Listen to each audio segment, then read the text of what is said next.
Hi.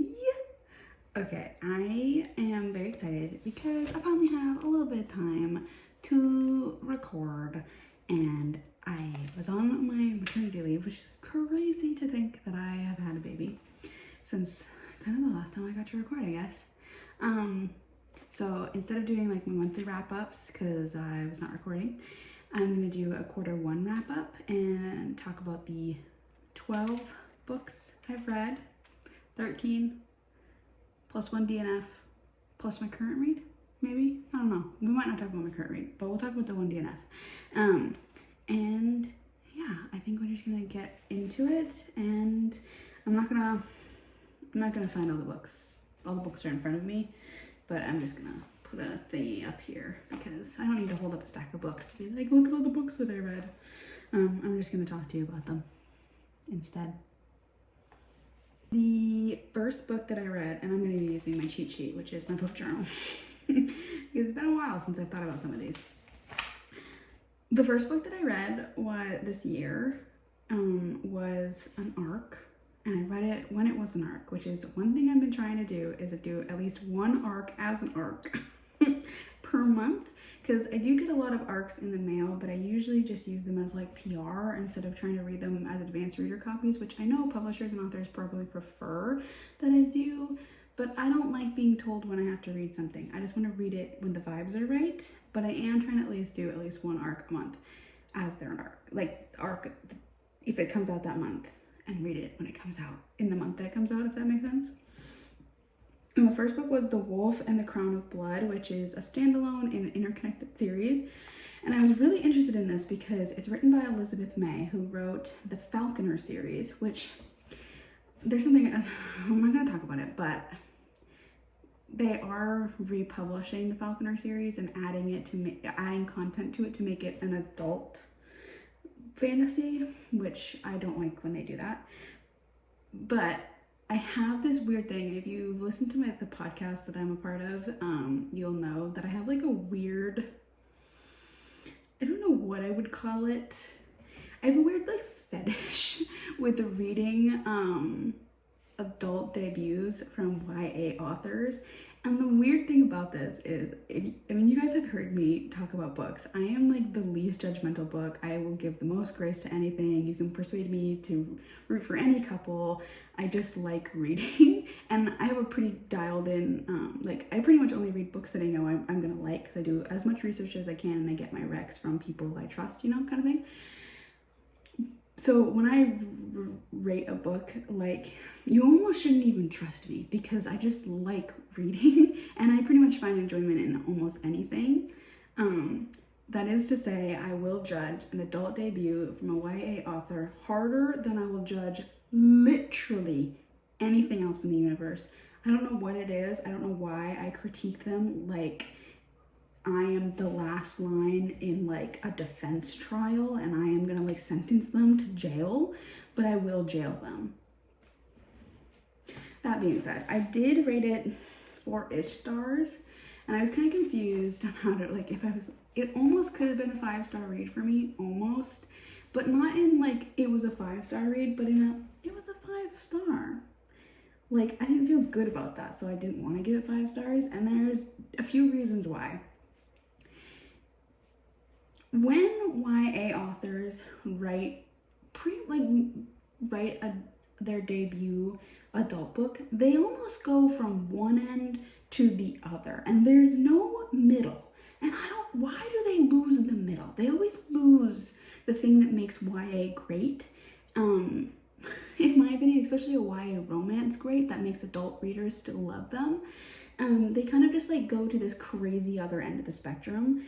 And this author definitely did that. Like they wanted to write something kind of like crazy. But I did find out this is not their first adult book, and I didn't know this, but they wrote under a pen name, and I have it somewhere next to me. They wrote a historical romance, and I really did like their historical romance, but you shouldn't trust my historical romance ratings either. Never trust a rating from me, I guess, is what the moral of this whole video. But I'll talk about it because I did read a few historical romances. So I guess this isn't their first like debut as an adult, but this is their first debut in the fantasy romance genre. So, did I tell you what this is called? It's called The Wolf and the Crown of Blood. And there's no wolves in it. They're actually like angels. And it's about a girl whose family is royalty, and they have to.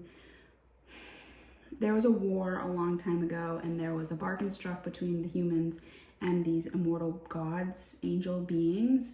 And part of the deal to end the war was that the humans would give a blood tithe. All of the humans give a blood tithe, but this one particular family gives an extra blood tithe wherein they have to die and then be resurrected. And it's pretty, like everybody else in her family has killed themselves because of the toll it takes on them.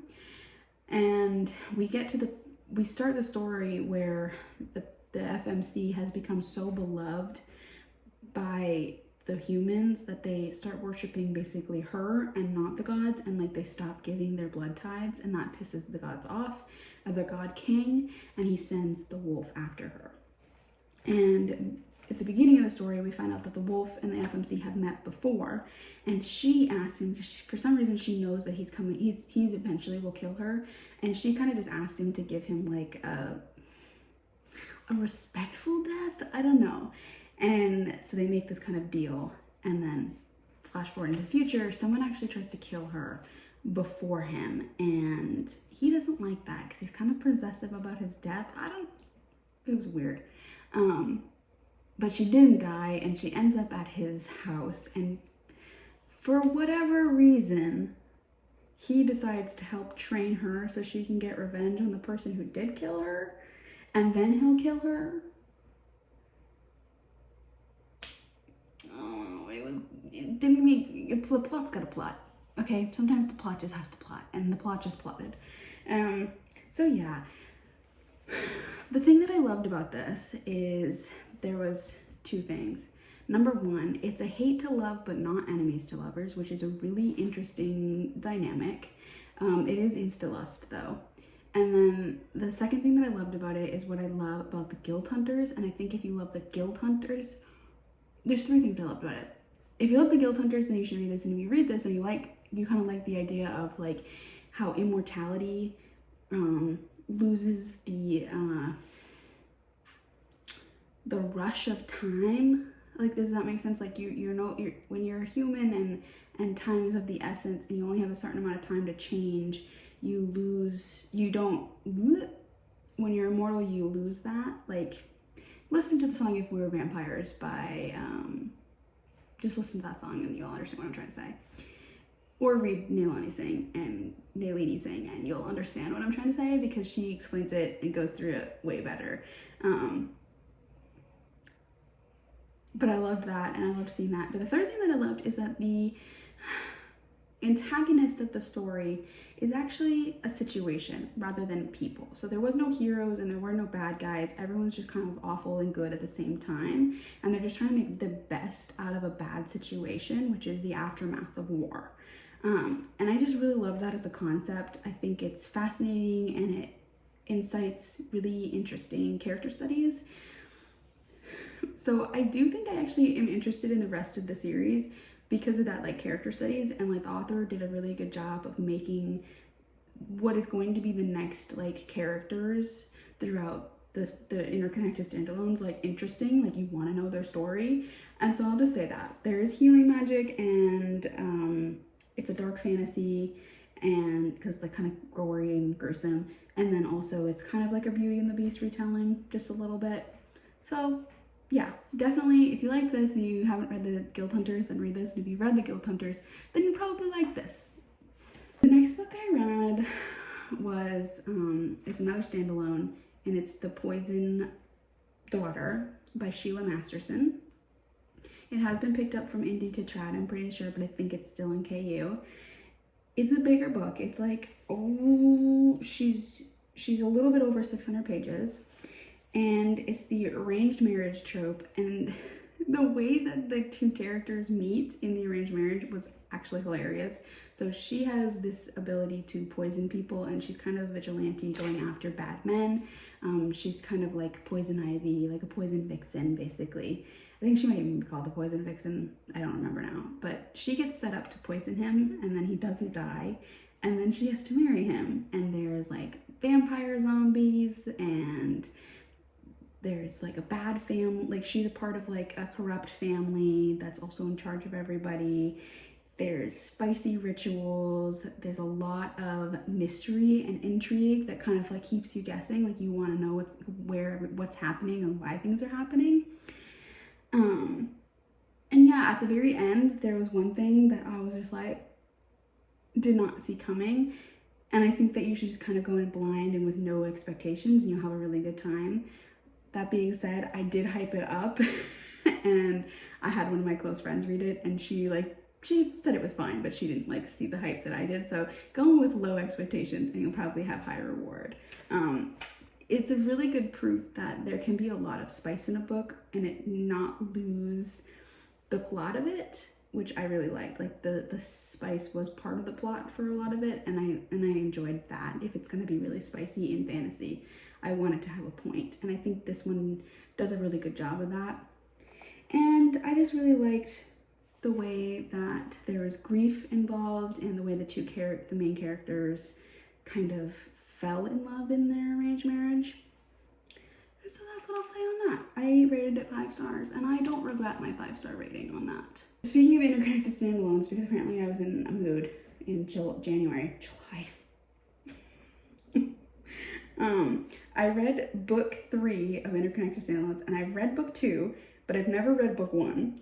I don't plan on reading book 1 either. It does not interest me for some reason. But it was A Knight's Fire by Juliet Caruso? I don't know. And this has like a cozy, low fantasy, historical romance kind of like blending. There's like knights and tiny bit of magic, but not enough to be like, it's a real fantasy, I don't know. This one is really interesting because it's kind of another like, I like interesting characters, and I like when authors can kind of like twist and turn characters that you kind of meet throughout other people's stories. And he was the bad guy in his brother's story, but then when you get his story, his brother's actually the bad guy, and it's very interesting and kind of fun to read. But he ends up taking over a castle because he's kind of a bad guy. Well, he's fighting there's like a kind of a war kind of going on, and he's on one end, and we're told that the other end is the good side, but it's not really true. You know, it's kind of all on whoever's telling the story. But it turns out the duke who owns the castle is an abusive husband. And so the wife is like totally cool with it being taken over.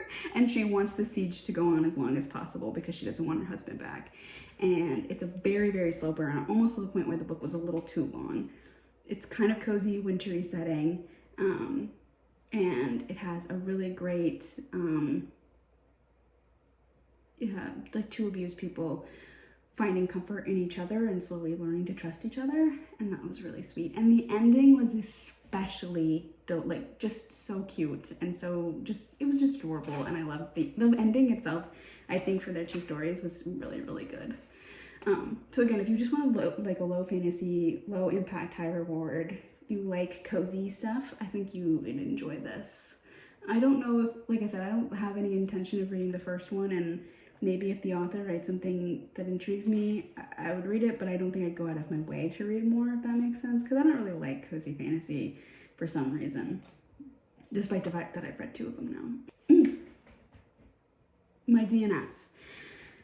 I did not expect to DNF it, but I think circumstances made me DNF it. So the book is Red City by Marie Lu. This is a YA author's adult debut. Told you there's gonna be a few of those in this, and I don't know what it is. I'm weirdly obsessed with them. I read about, I can see it right next to me with the bookmark still in it. I read probably 80% of it, and then I went into labor, and I was grumping when I was reading it because I did not know that there could be yearning in a bad way. Yearning to the point of toxic, yearning to the point of ick. This is an urban fantasy about 2 rival gangs. It has a really interesting magic system, It starts off with them in their childhood, and then it cuts to them in their adult, and they're separated. There's a lot of things I liked about this. Unfortunately, the romance turned me off to the whole book and the whole series altogether. And it for me, it might just be a me thing. I don't like reading about romantic interests sleeping with other people on page on the book. If it happens in the past, like obviously whatever, but I don't like it happening in the moment because it honestly feels like the author is wasting my time with the romance. Like I can't explain it. I just don't like it. And usually I can look past it, but the MMC, maybe it's kind of a spoiler, not really, it has nothing to do with the plot, but he sleeps with other women, but when he's sleeping with other women, he's always thinking about the FMC, which I think is gross. And I'm sorry, it might just be a me thing. I think that's fine if it's just a me thing. Like I said, everything else about the plot, and I'll talk about it in a second, was really interesting. So it's about these rival alchemic gangs, and they like sell this like magical drug, which is really cool to see on paper. Not that drugs are cool, they're not, and I've lost a lot of people to drugs, so I don't think drugs are cool, but I do think the use of this drug in the book was kind of cool. In the magic system was cool. But it also has a really great FMC character arc where she is slowly turning evil in it, or like doing bad things, and you're like seeing it, how it changes her, and I think that was really cool. But I just don't have any interest in finishing it. I just didn't like the romance, and at the end of the day, if you're writing a fantasy romance and you don't like the romance part, you probably should just cut your losses and find something you do like. And I think that's just what I need to do, and I need to be okay with Dean. I think things, even though for some reason I feel really guilty about it. So February, so those were the books I read in January, and then I had a baby, and then I took a little bit of pause for reading. And then when I got back into reading, there was a fantasy series that I've been wanting to read for a really long time, but I knew it was a multi-book slow burn to the spice. And usually I only like to read books if I know that there's spice in it, eventually. But these books are, the first book is over 600 pages, the second book is just about 700 pages, and the third book is, I think, over 700 pages. So they're like really big commitments. And I figured I just had a baby, I can go in for a long slow burn. I'm here for a ride. And the first book is Shardless, the second one is The Acolyte, and I read them back to back. And I was going to read the third book, but I'll tell you why I'm not jumping towards the third book right away. I think I still might, but I have to sit on it. I have to decide if I really want to commit to the rest of the series, because again, the magic system and the world building of this book is out of this world. Like, it was so good and so interesting. So that's why I would continue reading it. The plot, the world building, and the magic system is incredible. And I think the writing on it is really good. The writing turns to absolute garbage, though, when two characters interact. Something about this author's lack of ability, in my opinion, to write dialogue, it turns it into like a cringy mess. It didn't do it for me. Something about it felt very juvenile writing, but the world building is not, which is the weirdest thing. I've never had that before. This is a friends to lovers, gas lamp steampunk kind of world. There's time magic, and it's time magic like wibbly wobbly nonsense, and it's fun, and you get to see like the future character in the future. She's coming back into the past, but the past is what you're reading, so it's the present. So much fun, except just the dialogue between characters was really bad. And there's like times where like they would like say something about the FMC, like there, because it's like multi POV, and they'll be like randomly tell you something about the FMC that like almost tries to make her like the author is writing her as like not like other girls in other people's perspectives, and it turned me off. I couldn't look past it.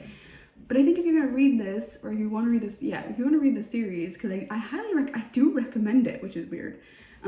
I think you should do the audiobook, because the audiobook is done by Elizabeth Evans, and I can see Elizabeth Evans totally carrying this series. She's the one who does Throne of Glass. She also did Crescent City, and she's done the re-record of Avatar.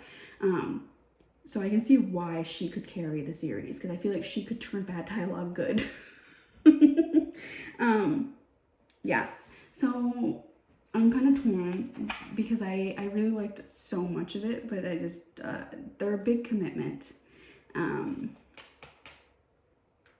Almost too long sometimes in the books. I was like, this is going on forever and not a lot's happened, but man, I love time magic so much that I just love it. I just love time magic because it can create really cool foreshadowing. The arc of the month for February was, I have like I got it, and obviously got PR for it, and it like came with really cute art prints, so I have the art prints as like a little flip thing. Was Light Under the Shadow Wing by Amanda Bouchette, and I was very excited for this book, and I was heavily let down. I've heard this author was really good. She has the Kingmakers Chronicles, which I don't think I have any interest in reading now after this book. So it's a romantasy, and it's interconnected standalones again. Such waste. Like literally I wrote waste potential ugh. And then I also, for my one sentence thought in my review page, I wrote, we were rooting for you. We were all rooting for you. And the Tyra Banks thing from America's Next Top Model, that was me. That was literally me. And let me tell you why. For the first 80% of the book should have been what the last 90% was. So the first 80% of the book should have been cut down to 10% or 20% of the book. And then the last 20% of the book should have been the whole book, because what happened there? Nothing happened. And then something happened, like the big crux, the turning point of the book happens. And then we get to hear about what, like this like year or two in passing, like in one paragraph passing. And it was so cool. It was so cool. But the author skipped all of it. She skipped over all the plot she could have had for just to tie up an ending. Ugh. Am I explaining it right? It has such a strong premise. So an FMC who's over 200 plus years old, there's a bunch of dragon shifters. She's not a dragon shifter. She's just a phoenix rider. And she's a part of like elite warriors. So she's competent. She falls for her king. So it's like a boss employee thing. He's also well-established, emotionally mature. They have been like yearning for each other for years. Like it was a soft romance, and it just fell apart, or didn't fall apart. There was a really cool end plot that she didn't write. Why didn't she write it? It was far more interesting than the rest of the book. But there was spice, and it was fine. I gave it 3 stars, and I stand by that 3-star rating. And that's all I read in February. It was a slow, well, I read a lot in February, but it was only 2 books. That was a lot of book per each book. March was good though. I read Half City by Kate Golden. I love Kate Golden. I've read, I haven't read the last book in the series, in the trilogy. She just has like a really like cookie cutter, but like quintessential fantasy romance. The Sacred Stones trilogy, very good. I love it. It's a multi-book slow burn, but the romance is really good throughout all of it. It has a soft FMC who's a healer. This is not the point of I talk about her other book, but I'm just saying, like, I really like Kate Golden's work. And so I was really excited for this. It's an urban fantasy. It's about a demon hunter, ex-demon. Like Buffy, think about like Buffy basically, but there's like a little bit of a dark academia setting. There's mystery that you have to kind of unravel with the characters. There's some top tier spice. it's trainee mentor thing. There's mommy issues. It was just, Kate Golden writes, the premise of it isn't revolutionary, but she does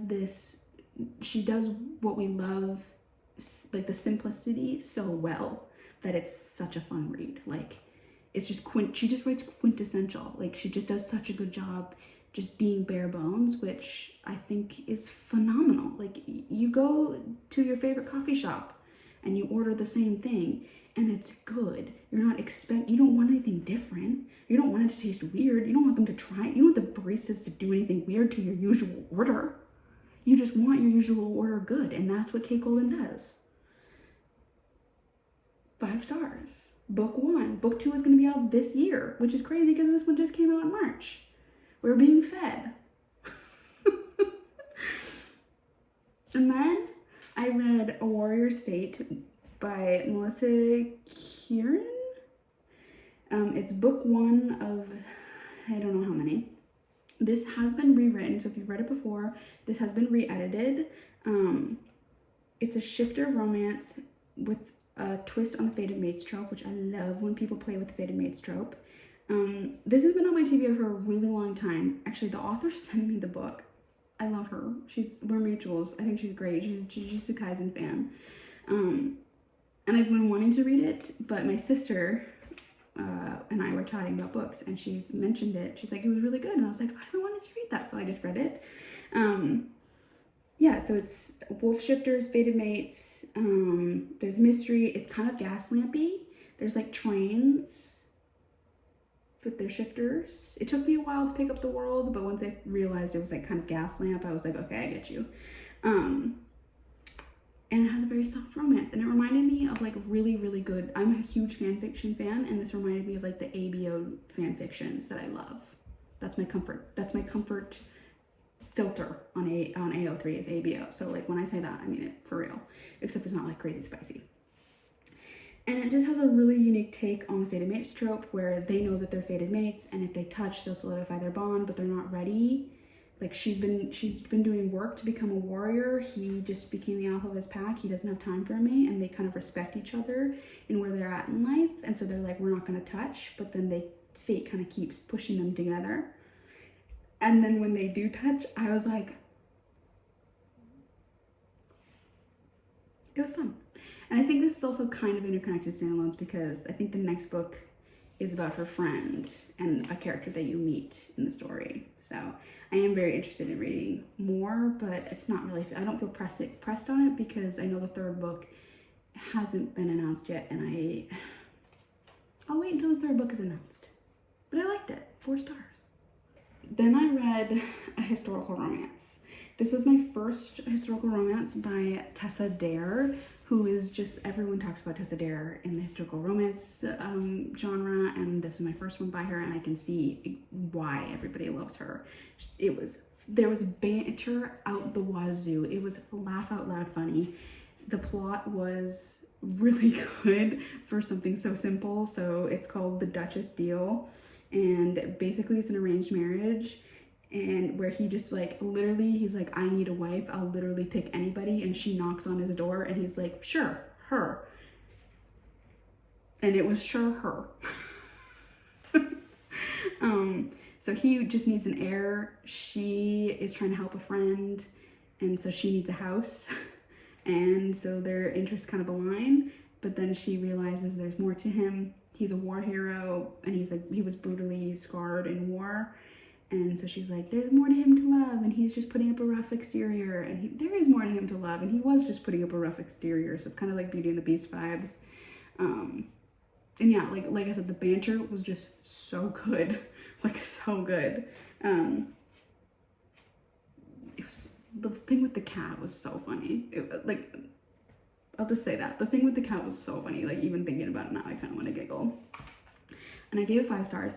But here's the thing, when I read historical romance, I'm reading it in one sitting. I'm reading it for the smart. And I'm here for a good time, not a long time. And basically every historical romance I've ever read, I've given it 5 stars. So don't trust me. I read A Crown of War and Shadow by J.R. Ward. This was sent to me by them in PR, but I don't think I got it until after the book was out, so it wasn't my arc of the month. I don't know if I did an arc. I don't think I did an arc. Oh no, I started reading Half City before it came out. I did get that in PR. Okay, so I did technically read an arc. This is a fantasy romance. This I was really interested in seeing J.R. Ward write something outside of her big series, which the Black Dagger Brotherhood series, which I have not read, but you know, whatever. So I was really interested in this, to go from, you know, mass market paperback urban fantasy vampire romance, like the, you know, quintessential like early 2000s, to what we're reading now, like to what's big now. I was really interested to see that, and 4 stars. I think she did a really good job putting more depth in what you might get in like an early 2000s mass market paperback, which I love me a 2000 mass market paperback. I collect them, but you know, they're just kind of good vibes sometimes. And this one had a little bit more depth, a little bit more thought into the plot and the foreshadowing and everything. It's going to be more than one book. There's a healer, a soft girl healer, and she gets kind of like this bodyguard, and there's a quest that they go on, and it's very much like The Witcher vibes. And the thing that I loved the most about this was the reason why the MMC wants to help her and gets her to where she needs to go, and it's just like because he's a boy. He is just Ken. It might have been ick if I didn't find it funny, but I found it funny, so it wasn't ick to me. And you'll just have to read it and then tell me what you think. It's exactly what you think it'll be, but again, in a good way, kind of like in Kate Golden's. It's just like quintessential fantasy romance, but it's done really well, that you like kind of like that it's just easy and exactly what you expected of a fantasy romance. So the only reason it wasn't 5 stars is I felt like the ending was a tad rushed. A smidgen rushed, that's all. And there's a little bit too much of the miscommunication trope. There was just enough for the funny part to happen, but then it got a little too much at the end. So now I can talk about my 2 favorite books of the year so far. I knew these were going to be good. And that's almost why I wasn't reading them. And then I read them, and I was like, this is why I knew these were going to be good. I actually finished, so we're into quarter 2, so, but whatever.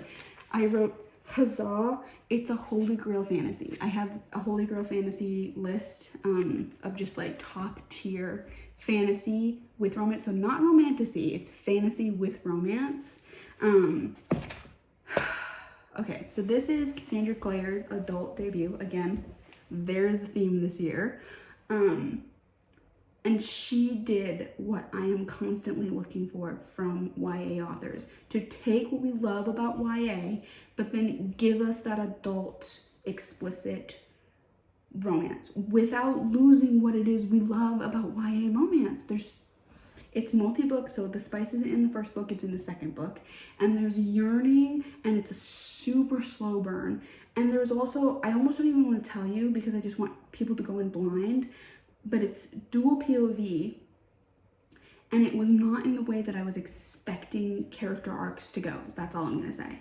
So the 2 characters are, there's Lynn, who is a healer, and then there's Kel, who is, in parentheses, the side character. So he is the sword catcher, so he stands in for his prince because they look alike, and so he like in dangerous situations he'll go out instead of the prince, so that if anything like an assassination attempt happens or something like that, he would take the sword and not the prince.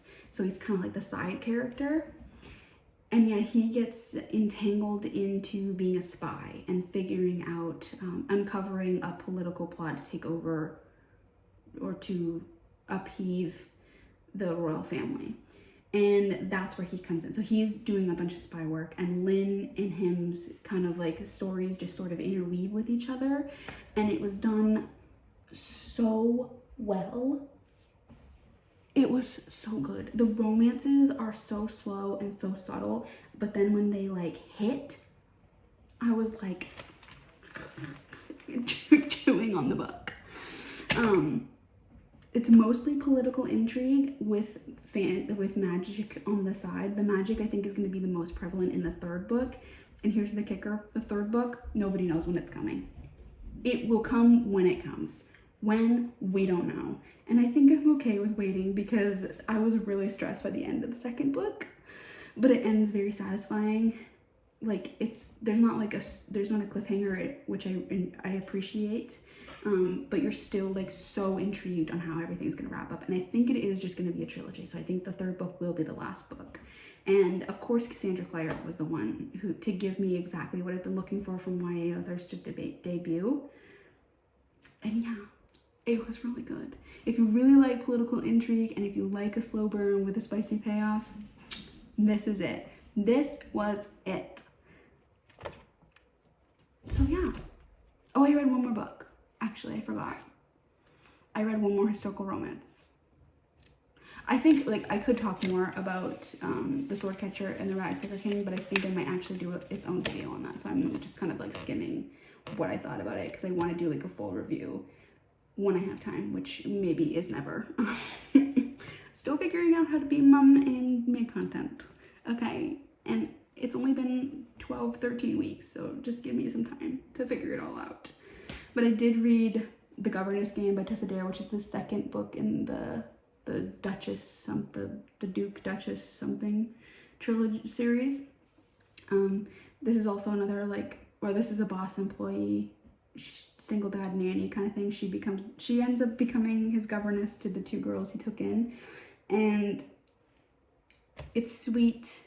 It's a softer romance, and read it if only for the doll funerals, which were hilarious. Like, it was so cute. And yeah, again, I don't trust me with historical romances because I think they're all fun. And that is what I read for the first quarter.